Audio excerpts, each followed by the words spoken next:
Karibu kwenye habari za ulimwengu. Rais wa Marekani Donald Trump ametoa onyo kali kwa washirika wake wa kijeshi wa NATO, akisema dunia inaweza kuingia katika hali mbaya zaidi ya kiusalama iwapo mataifa makubwa hayatashirikiana kukabiliana na mgogoro unaoendelea Mashariki ya Kati. Kauli hiyo imekuja wakati mvutano kati ya Marekani, Israeli na Irani ukiendelea kuongezeka siku baada ya siku. Akizungumza kuhusu hali ya usalama katika ukanda huo, Trump amesema kuwa vita vinavyoendelea vinaweza kuathiri kwa kiwango kikubwa uchumi wa dunia na usalama wa usafirishaji wa mafuta. Kwa mujibu wa rais huyo, njia muhimu za biashara na nishati ziko katika hatari kubwa kutokana na mashambulizi na vitisho vinavyoendelea katika eneo la Ghuba. Moja ya maeneo yanayotajwa kuwa hatarini zaidi ni Strait of Hormuz, njia nyembamba ya bahari inayounganisha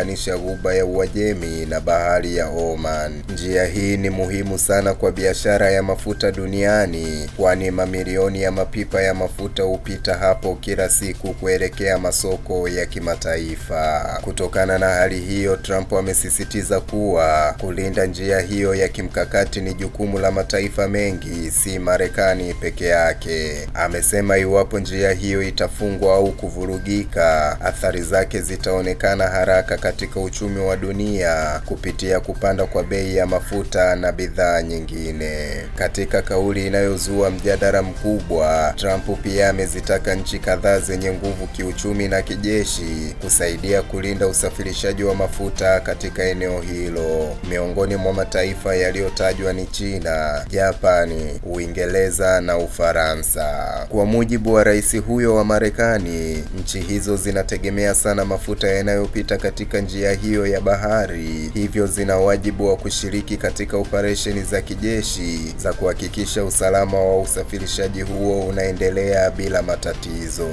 Trump pia ameonya kuwa ikiwa washirika wa Marekani hawataonyesha ushirikiano wa kutosha, mustakabali wa usalama wa kimataifa unaweza kuwa hatarini zaidi. Kauli hiyo imechukuliwa na baadhi ya wachambuzi kama ishara ya kwamba Marekani inataka kugawana majukumu ya kulinda njia za kimataifa za biashara. Kauli ya Trump imekuja wakati mataifa mbalimbali yakifuatilia kwa karibu maendeleo ya mgogoro huo, huku baadhi ya nchi zikionyesha wasiwasi kuwa vita vinaweza kuenea na kuathiri maeneo mengine ya dunia. Kwa upande mwingine, wataalamu wa siasa za kimataifa wanasema kuwa hatua ya Trump kuyataja wazi mataifa kama China na Japan ni ishara kwamba mgogoro huo unaweza kuhusisha mataifa mengi zaidi iwapo hali haitadhibitiwa mapema. Hali hii inaendelea kuzua maswali makubwa duniani kuhusu mustakabali wa usalama wa kimataifa, hasa ikiwa mataifa makubwa yataamua kuhusika moja kwa moja katika kulinda njia muhimu za biashara na nishati duniani.